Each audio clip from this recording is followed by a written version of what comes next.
Well, thank you for coming to the webinar today. This will be the fourth in our 4-week series on how to raise funding from angel investors. In today's session, we have 4 modules, as we normally do. And what we'll cover today is, number 1, getting ready for due diligence. Number 2 is the term sheet. Number 3 is we'll talk about what to do after the deal is done. And then the last is we'll talk about what to do going forward with investors as well. So with that, let's go ahead and kick off and talk about getting ready for due diligence. As always, we will record and we will send the slides and the recording to everybody this evening after the webinar is finished.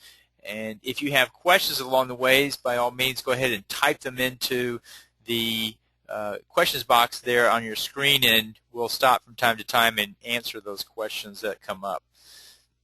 So with that, let's go and talk about getting ready for due diligence. So the first question that comes up is, what is due diligence? And at some point in the process, investors will become serious enough that they really want to research your deal.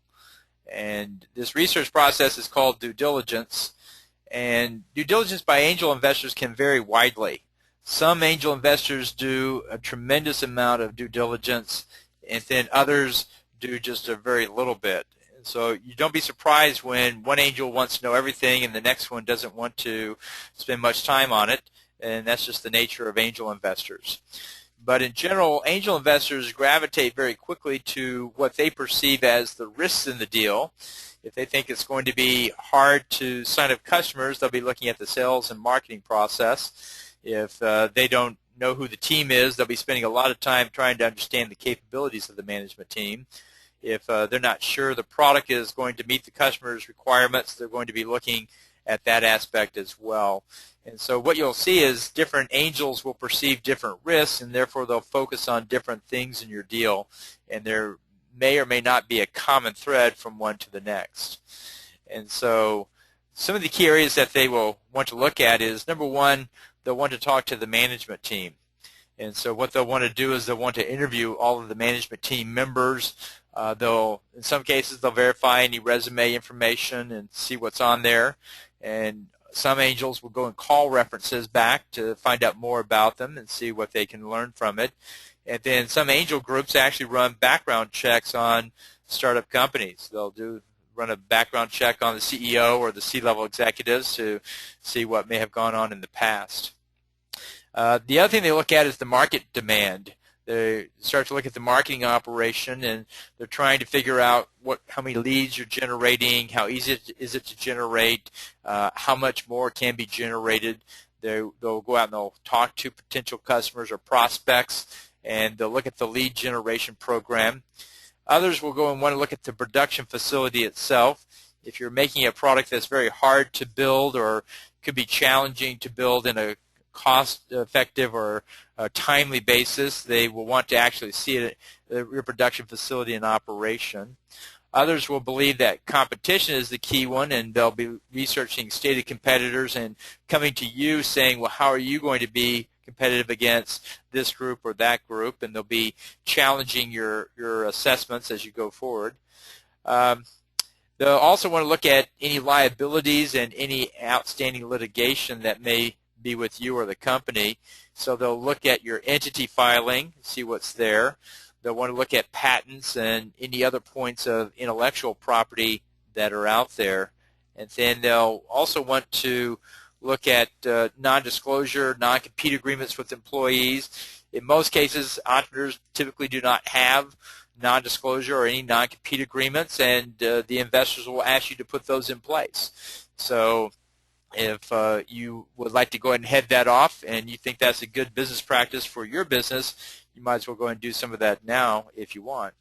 They'll also need to look at any outstanding liabilities or legal claims against the company. Are there any lawsuits? Are there any major debt outstanding on the company as well? Then they'll look at what's called the capitalization table, and for those who are not familiar with it, cap table, as it's called, is simply the list of who owns how much of the company. So it's typically the name of the investor or employee and what percent of the company or number of shares they currently own. And this is a key factor for a lot of investors, as they want to know who is in the deal now and what position they have in the deal. And if you cannot or do not want to provide this, this is for most angels a showstopper. They want to know who else is already investing and who they're going to be working with. And in many cases, upcoming investors will want to talk to your current investors. They'll want to find out who they are, what value they're adding, what their expectations are. Because as you get into it and go down the road, other investors will have an influence, and new investors want to know, do those influences align with their own, or are they counter? Some investors want to sell fast and early. Others want to wait a long time but try and sell for a bigger price. And if you have both investors in your group, you then have some contention or potential contention or competition coming up as you make decisions. In almost all cases, investors want to talk to your customers. They want to talk to those initial people who bought the product and try to understand what they thought about it, how they use it, etc. Also, they're going to want to look at your financial statements. They're going to want to see your income statement, your balance sheet, your cash flow statements, and any tax documents that you may have, whether it be payroll taxes, state taxes, federal taxes, any filings. That's typically a standard request, is to show me what tax filings you have. And if no payroll taxes come across, then one of the first questions they'll ask you is, are you paying payroll taxes and benefits on your employees? It is often the case that this part is overlooked or pushed off to later, and as investment comes in, it really becomes a requirement that all taxes and legal liabilities are being taken care of on a regular basis as well. So again, if you have any questions as we go along, feel free to fill those out, and we'll keep rolling here and see what questions people have. So to summarize the first module, to prepare for due diligence, my recommendation is to start gathering these documents into one place right now. So let's go back through the list after the webinar and start seeing if you can place all of those documents into one place or into one hand. If you have customers, where's the list? If you have prospects, where's that list? If you have financial statements, historical, audited, or whatever they may be in, where's that? If you have anything regarding litigation, liabilities, loans, or what have you, where are those documents? And then prepare a response for each one of those items, as they will probably come up at some point by some investor along the way, and you'll want to be able to explain to them what your situation is with those. That list is by no means comprehensive. It's really more of the most often things that come up in due diligence.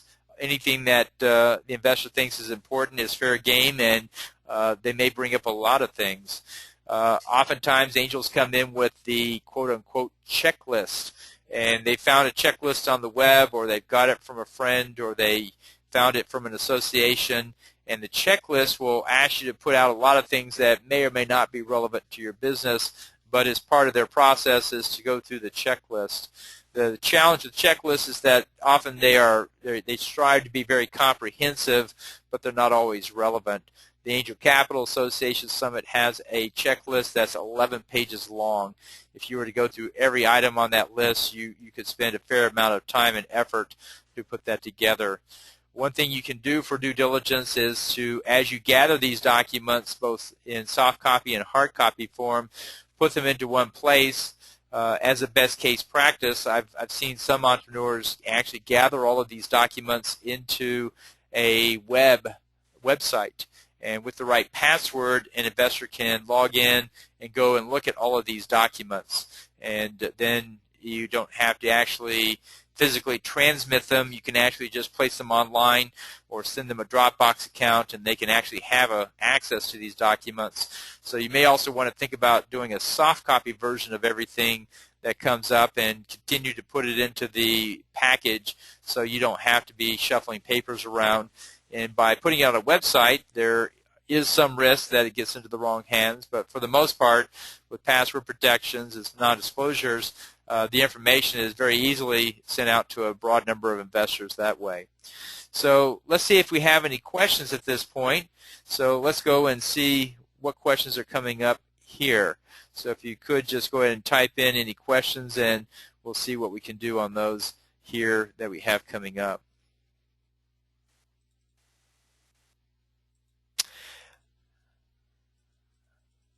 Can you hear me now? I see some questions saying that the sound is breaking up, but is it better now, or is it still the same?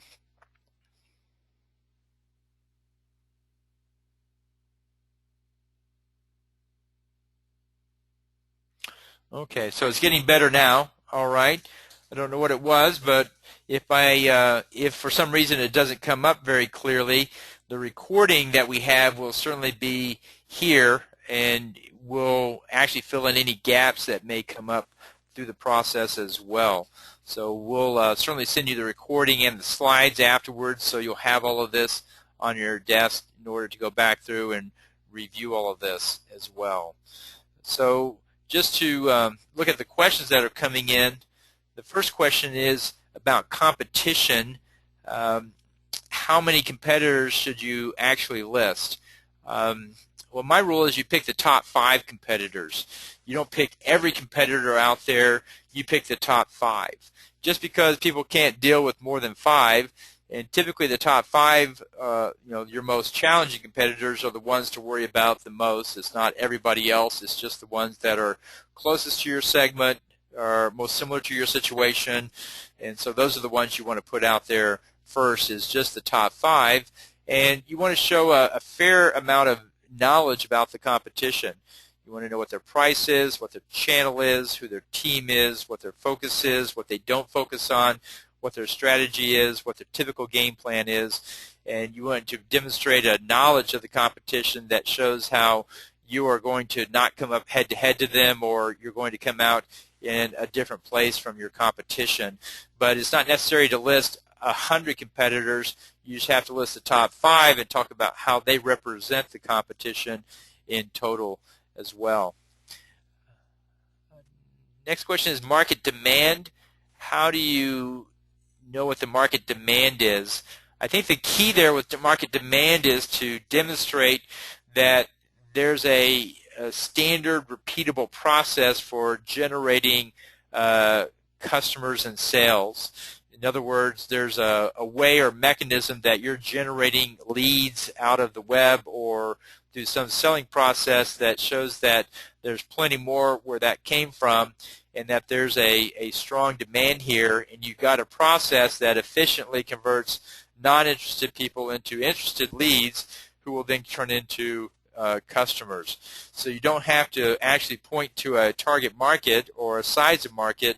What you really want to do is point to a lead generation process that shows how you're turning people into leads and customers. At this stage, most entrepreneurs have a very large target market, but what the investor wants to know is how efficiently are we actually turning this into leads that we can use. Next question is on capitalization table. Where do you find the capitalization table? Well, basically, you have to go back through the documents for your company and look at everybody that has gotten any ownership interest in the company. Now, this is not debt or liens or anything like that. It is simply ownership. So it's anybody that has received equity. So if you've ever offered equity to any employee or contractor, that information needs to be captured into a table that shows ownership. If you're the sole owner, or there's just 2 or 3 of you as the sole owner, well, then that's great. That's very easy. It's often the case that you've got a cap table set up and you've set aside stock for future purposes, such as employee stock plans or future contract work or some other nature. And so if you've got classes of stock you want to set aside for particular purposes, it's great to show that on the cap table so they know what you're going to do with that stock in the future as it comes out. I think that's it for questions. If you have any more, go ahead and fill them out, and we'll move on to the next section called the term sheet. By the way, there's a great tool called VentureDocs on the Texas Entrepreneur Network website that is a very nice tool for learning about term sheets. It's got an educational facility that goes through and shows you what the major terms are in a term sheet, and it gives you a good description of what they are. So if you've never seen a term sheet, I recommend you go to our website, click through Venture Docs, and it'll go out to a website, and you can go through and figure out what the key terms are, and maybe you come up with a sample term sheet for your own business. It's not meant to replace a lawyer. You still need to go get a lawyer to review it, but it's something that can be a very educational tool for your purposes. So what is the term sheet? Well, essentially it spells out the details of the arrangement of the investment. And what it includes is who owns what and at what valuation. And so it also talks about who controls what aspect of the business and how decisions are made. And that's very important. At the early stage, you may not think it will ever come up, but down the road, issues come up, and the document that you go back to is the term sheet. So the term sheet's got to have enough content in it in order to handle all the major issues that will come up. And these include issues such as issuing more stock, selling the company, bringing on new hires, expanding the board. All of these issues are in the term sheet, as well as how much valuation the company is set for, at what stage it will go to a higher valuation, and who makes decisions about different things as well. And then it also shows what each party is responsible for with respect to who's responsible for compensation, who's responsible for different aspects of the business. So some of the key terms that you'll come across is, number one, valuation. This is where you set the valuation of the company and how much ownership the investor is going to receive from the investment. The second one is control rights. And this is a set of terms in there that talk about voting power on the board and board representation.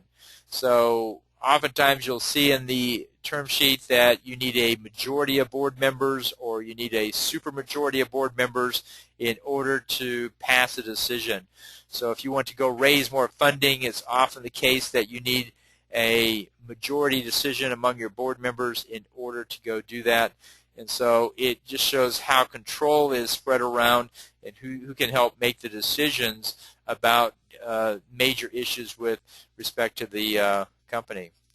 There's also share and option investing, and this often represents the stock options that can be given out by the company. And so oftentimes you are putting out shares to pay for work to be done, or you're giving options to employees who are working in your company.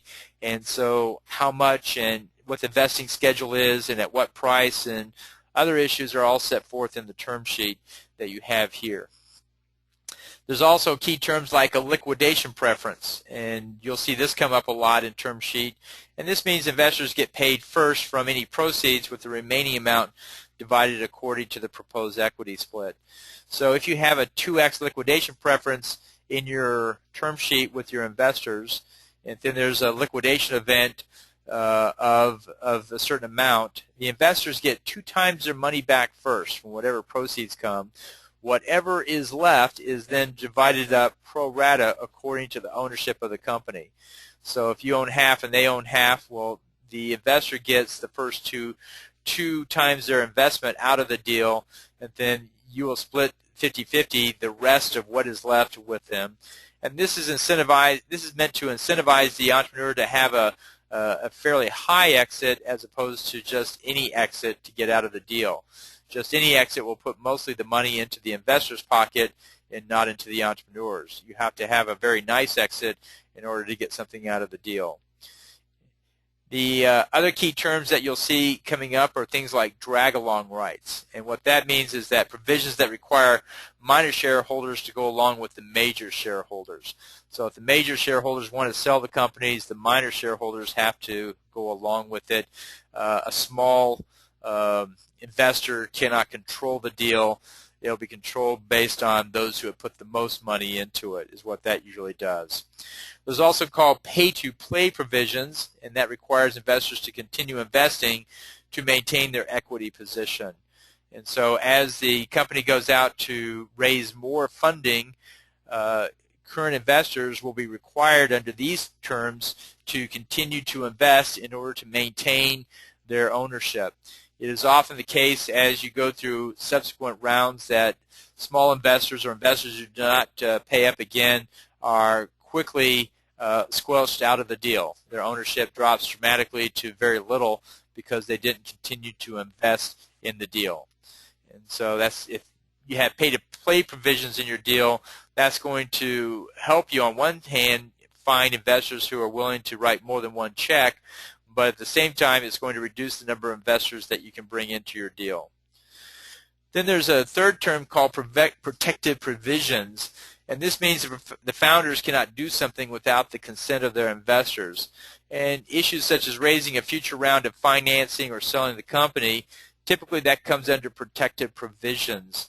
And what you're trying to do there is make sure that investors have some control over really major decisions with the company, not minor ones such as what market to go into or what product to build, but major ones that impact them directly, such as liquidation of the company or reducing their equity stake because we're going to be taking on more funding. Other key terms that come up are no shop clause. This means the entrepreneur is not allowed to show the deal to any other investor for a period of time, usually 90 to 120 days. You have to be careful with this. Some investors will come and ask to review your deal, but they don't want you showing it to anybody else, and they want to lock it up for 90 to 120 days.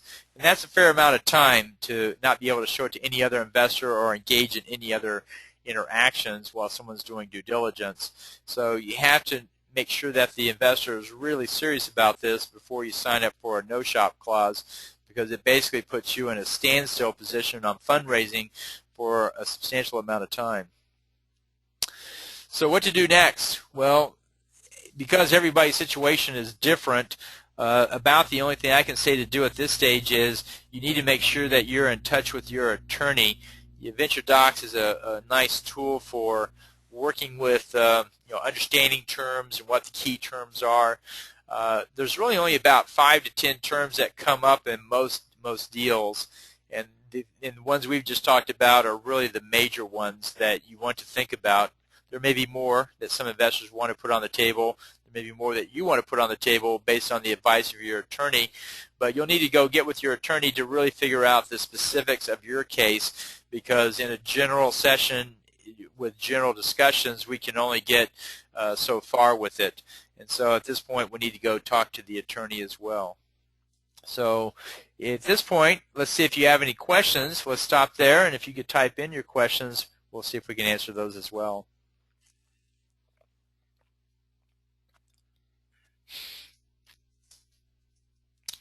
So the first question is, at what point does the term sheet need to be developed? And there's two schools of thought there. Some entrepreneurs go and develop a generic term sheet with a thought that might help investors move along because the hard work has been done. My concern is that most investors want to make sure that their issues are covered, and if you show up with a term sheet without funding, you're guiding them in a certain direction that they may or may not want to go. So what I recommend you do is, when you get your lead investor, that's when you start to look at developing a term sheet, and what concerns or risks or terms that lead investor wants, that's what you start to put into paper and start putting into writing and start showing to investors. And if the lead investor signs it, well, then that becomes your term sheet that you want to use with everyone else. Because there's so much at stake there, you want to make sure that the term sheet is an investor-friendly term sheet that other investors will follow along with. And then you've got something valuable there. You've got a term sheet that you have initial traction on, and then with investor-friendly terms, you can get more traction as well. What other term sheet questions do you have coming up?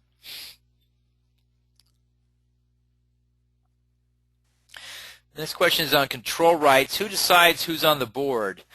Well, the board composition is usually a joint decision between the entrepreneur and the lead investor. And typically a board, it comprises of 5 people in most cases, and that's 2 people representing the company of the entrepreneur, and then 2 people representing the investor, and then there's 1 person that's typically an independent. And the independent is simply someone that is probably knowledgeable about the industry. They're the ones that bring the domain knowledge, and therefore you have 5 people that come together to make a decision about the board. My advice for finding board members is find board members that will take an active approach in your company and will actively support and help you grow the business. It's often the case that you'll find people signing up to be on the board simply because they have time available or because it sounds interesting or sounds like a neat thing to do, but the reality is they have no experience and they bring very little value to the company.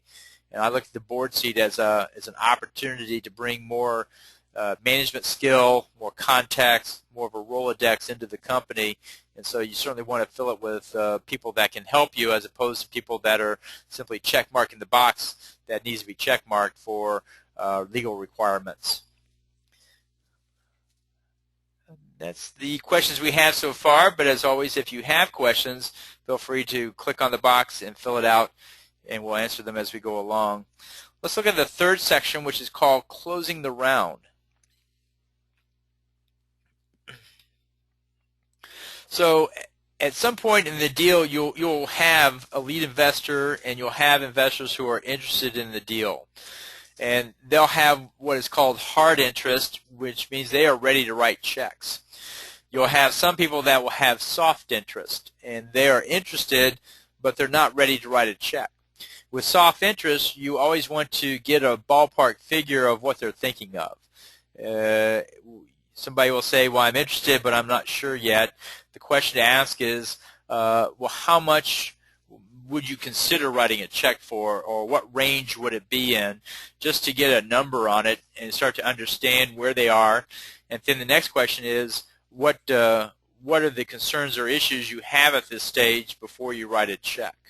And sometimes they will tell you the real answer, and sometimes they will not tell you the real answer.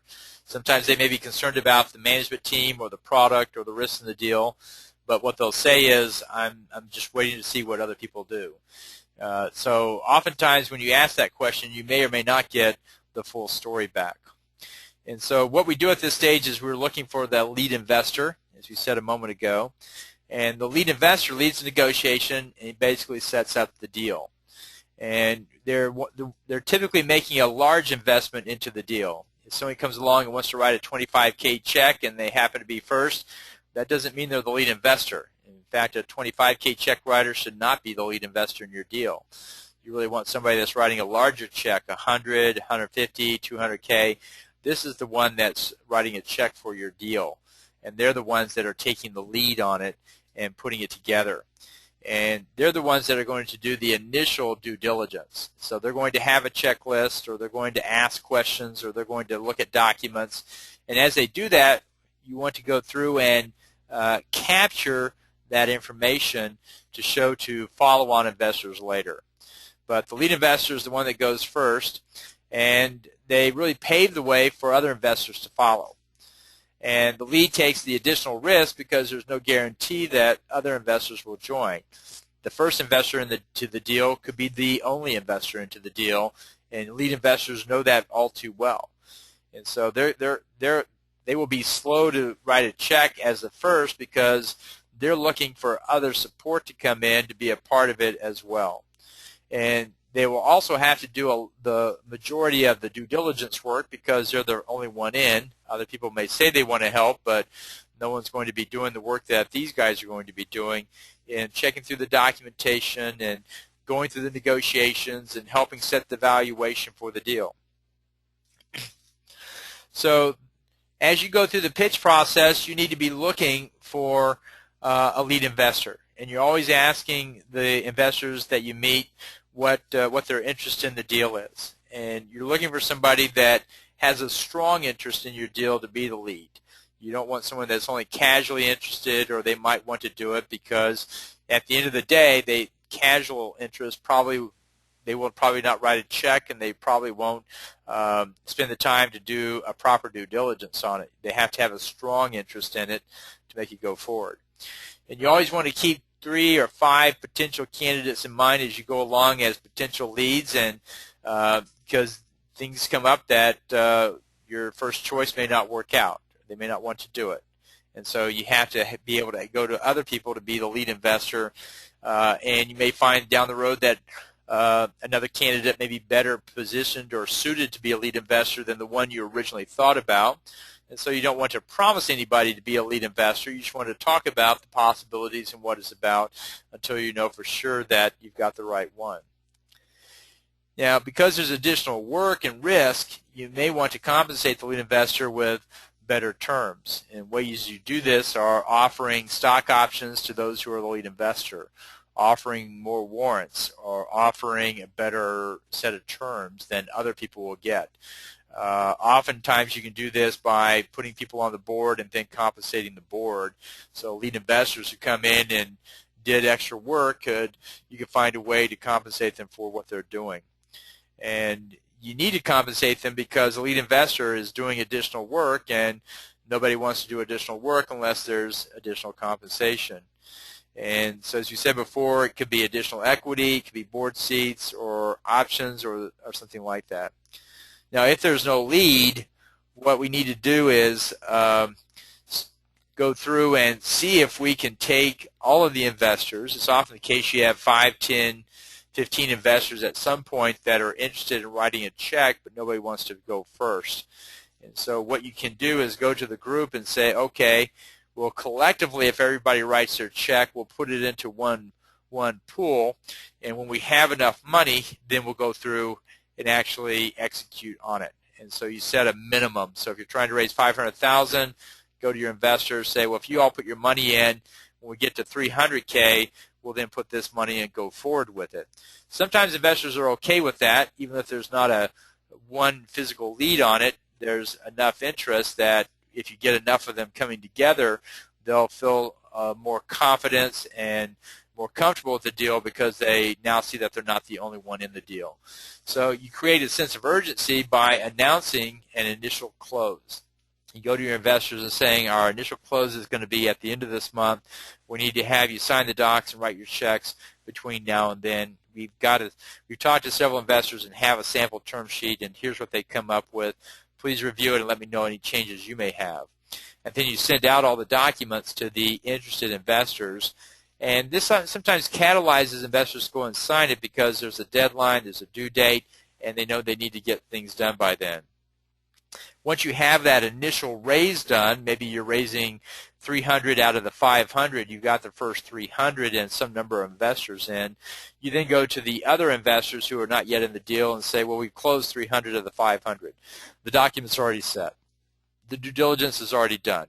And with that, you're able to move forward because you've got the first round of investors in, even if you did not get one initial lead investor coming into your deal. So with that, let's stop and see what questions you guys have about closing the round and working with lead investors.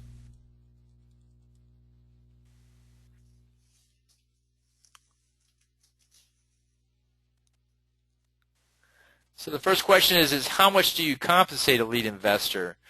Okay, well, that's a good question. Of course, my philosophy is the more work people do and the more risk they take, the more they should be compensated. So if they're really doing 40, 50 hours of due diligence, if they really are stepping out into a risky space, well, then they should be getting more. 5% of the raise, something in that, of the raise that they're bringing to the table, 5% should be added on to compensate them for the risk that they're taking is one number I've heard some investors use. If they're not taking a big risk and they're not spending that much time on due diligence, well, then it could be less as well. The other thing to do is to tie some of that compensation not only to the current work of being a lead investor, but also to future work as being a board member. Some board members are compensated, some board members are not compensated. So in my rule for board of directors is if they're going to come in and they're going to spend 1 to 2 days a month full time, those 2 days working on your business and your deal, well, then they should be getting compensation. If they're only going to show up once a quarter and look at the board package you put together and just brainstorm some ideas, but they're really not going out doing anything, well, then they probably should not be compensated. And you can tie the lead investor compensation a little bit in with board compensation and use that as a mechanism to find somebody that can really work and help with your company and then pay them for the work that they are doing. Let's see what other questions we have out there. Where do you find lead investors? Well, there's no one spot where you find lead investors. What you do is, as you come across any investor, you start looking for somebody that knows something about your space, or they're willing to take a bigger risk, or they're really excited about it and are willing to put more time into your deal. And also you look for somebody that may have a reputation or name for doing this sort of work, because that's partly what you want a lead investor to do, is provide a name or a reputation in such a way that other people would respect that. There are certain investors in town that if they're in a deal, it's very easy to raise more money because they've got a great track record. So if you can get one of those guys signed up, it goes a long ways to helping you close the round and get more people in on your deal as well.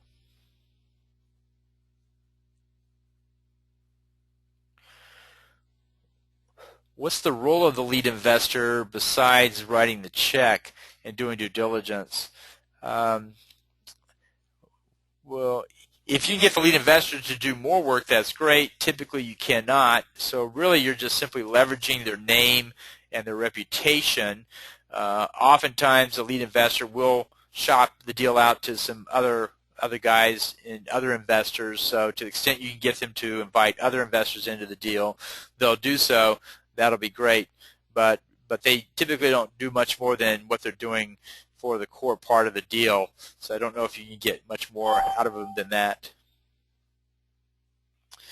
So let's move on to the next step. So just to wrap up, the first investor is the hardest to find,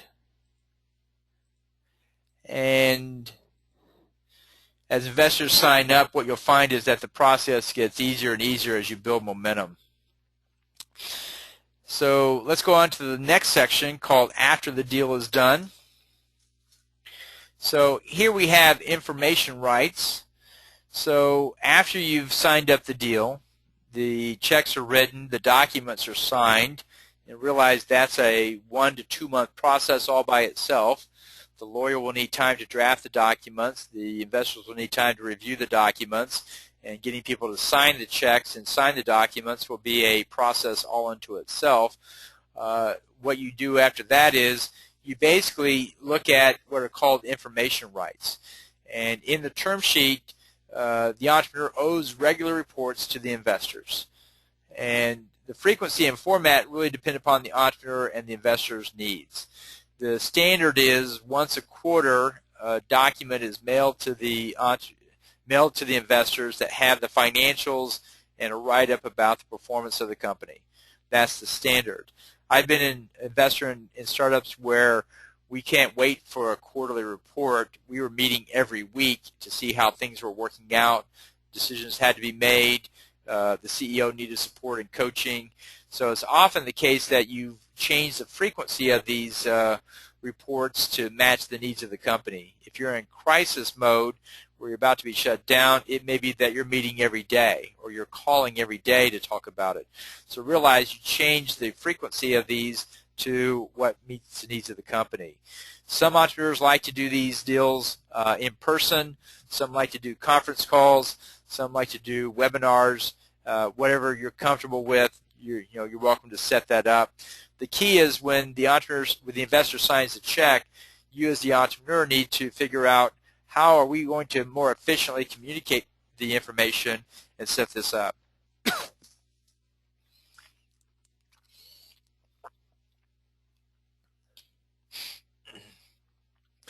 What I found is that in the early days of the startup, there'll be many meetings, very frequent meetings, because the entrepreneurs and the investors are sharing a lot of information. Everybody's coming to understand who's in the deal, what's the deal about, how things work. And then over time, usually after 6 or 9 months, the meetings become less frequent because the company reaches a steady state and investors reach enough information that they understand what's going on in the business. So upon closing the round, the entrepreneur and the investor should agree upon the format and frequency of the updates. And like we said before, the updates usually include current financial statements relative to forecasts and milestones accomplished.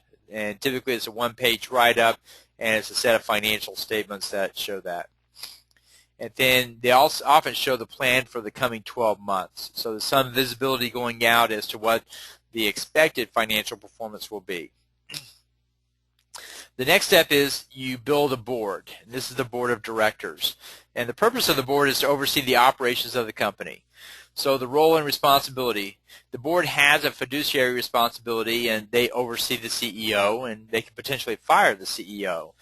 And the board reviews operational plans, compensation plans, and other key aspects of the operations, such as stock options, grants, and what we saw in the term sheet section a few slides ago. This is what the board is actually putting into place and what they are reviewing and working on. It's often the case that you have members of the board take on specific tasks. There will be a group of board members who will be the compensation committee. There'll be others that will be the audit committee. There'll be others that will be something else, and you're assigning specific tasks to the board members to look into different aspects of the business and then report back what they find. As we said before, the typical board consists of 5 people, 2 from the company, 2 from the investors, and 1 that's independent. Board member terms are not typically set in the term sheet, but usually remain on the board for 2 to 5 years in most cases, sometimes for the duration of the company. I'm an advocate that board members should come in, serve a period of time, and then step off the board, as the company tends to go through different stages of the life cycle, and so the needs of the company vary, and therefore you should be recruiting board members who can help your company at that stage in time. Of course, you have personalities and you have expectations from people that you have to deal with, and so it's not usually that cut and dried. Like I said before, a well-crafted board can be an asset to a startup by providing additional expertise. And having the right board members on there can also add credibility to the company. And in times of crisis, they can also be very helpful by bringing additional resources through their network, or financial resources, or other things to the table to help out when things get tough inside the company. Board meetings are typically, they occur once per quarter. The ones I've been involved with, they last 3 to 4 hours, and they're typically held at the company's office. And that's because they want to come out and see the operation. The opportunity to meet more people from the team is greater, and there's no reason to spend money for an off-site conference room or hotel. It's best to meet in the corporate office directly.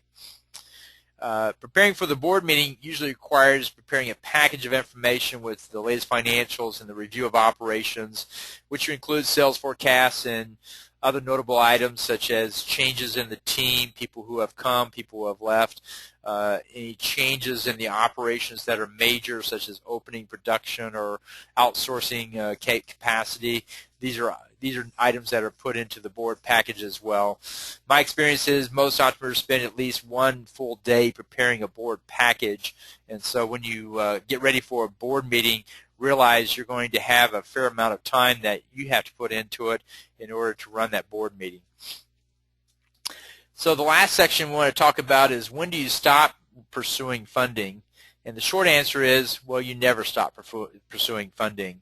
Most entrepreneurs operate under the assumption that, well, I just need to go out and raise money once and I'll be done forever, and that'll be great because now I can go work on the business. But the reality is that things come up, new opportunities arise, things don't go as planned, and you're back out raising funding again. And so my recommendation is that entrepreneurs should continue to raise funding until the check clears the bank. I often find entrepreneurs get some interest from an investor, 1 or 2 investors, and they drop contact with all other investors. They don't keep the relationships going. They don't keep updating other investors. And then if that first investor falls down, the entrepreneur has to go back and restart the discussion with the other investors later.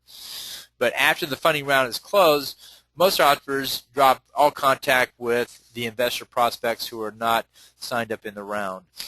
But my recommendation is it's better to keep those investor prospects on the list and continue sending them quarterly updates on your progress, and this is to prepare them for the next round of fundraising that you'll most likely be doing. More than half of entrepreneurs that come to investors and raise funding, more than half of them are going to come back in 18 months or 24 months, and they're going to ask for another round of funding. And for those who keep the relationship with investor prospects and keep them updated, it's much easier to raise funding because the investor's up the curve. For those who drop the communication and don't keep it up, they have to do a restart all over again. So let's stop here and ask for any questions you have on these slides or on any of the slides that we have here today. And let's see what we can answer in where we are going.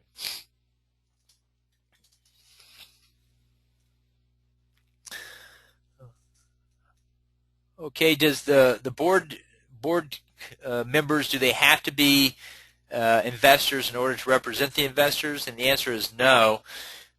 Investors can choose somebody else, or you and the investors can choose somebody that's not an investor to sit on the board, but they're going to want somebody that represents their interests or holds a similar point of view for what they're doing. So the answer is investors don't have to sit on the board. They can find other people to do so.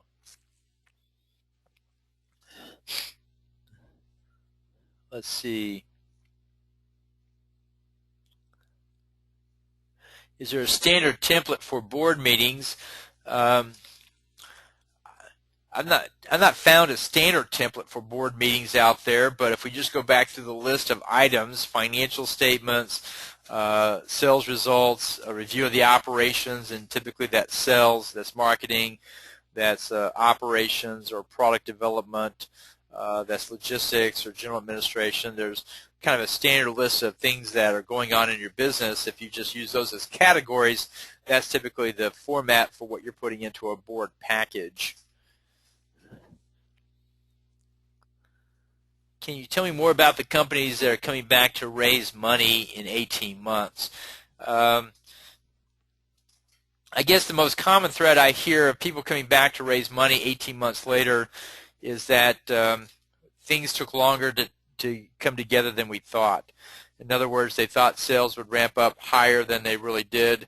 They thought they would close sales more efficiently or more cheaply than they actually did close sales. And so they've run out of runway, and they now need more funding in order to keep the business going. So that's the most common thing. It is often the case that entrepreneurs come back and they've got a new opportunity. They want to develop another product, or they want to go into another market segment. They need to raise some funding to go after that. So it's always there's always a need for more money. The question is, do you give up more equity and go pursue that out there? What other questions do we have? Let's see.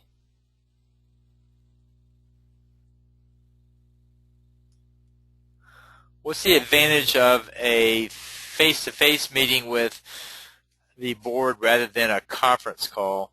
Well, the board should be a face-to-face meeting because you get a lot more information and feedback from the board members when they're there physically, and they're all looking at the same pages, and you can then take them on a walk through the facility, show them how the company is growing, introduce them to other team members.